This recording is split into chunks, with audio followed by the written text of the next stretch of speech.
নমস্কার বন্ধুরা, আজ আমি বানাবো ছানা পটল। তার জন্য নিয়ে নিয়েছি 500 পটল। 500 দুধকে ফুটিয়ে লেবু দিয়ে আমি ছানা বার করে নিয়েছি, জল ঝরিয়ে নিয়েছি। নিয়ে নিয়েছি 2টো টমেটো, আদা, 4টে শুকনো লঙ্কা। ফোড়নের জন্য নিয়েছি দারচিনি, লবঙ্গ, এলাচ।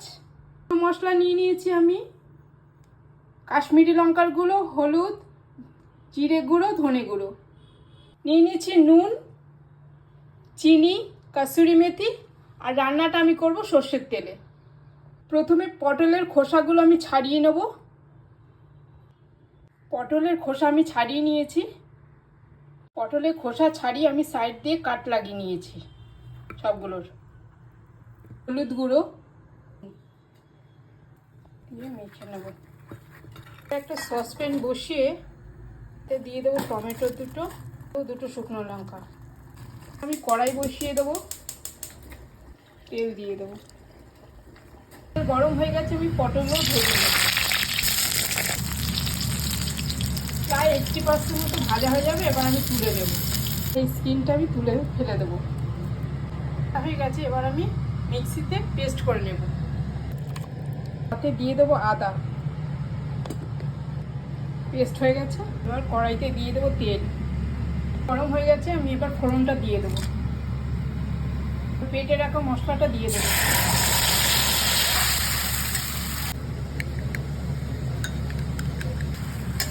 মশলাটা তেল ছেড়ে এসেছে।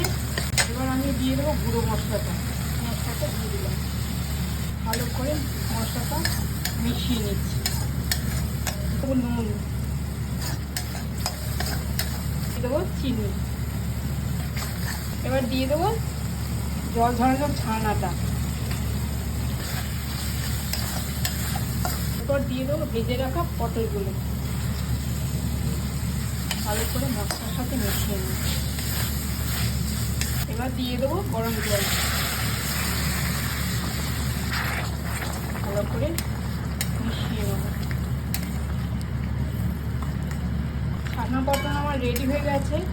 এবার কাসুরি মেথিকে একটুখানি ড্রাই রোস্ট করে এরপর ছড়িয়ে দেবো।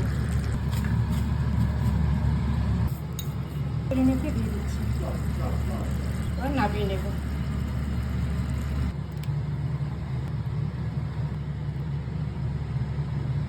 এই ছানা পটল রেসিপিটা যদি আপনাদের ভালো লাগে, অবশ্যই লাইক করবেন, কমেন্ট করবেন এবং শেয়ার করে দেবেন। নমস্কার।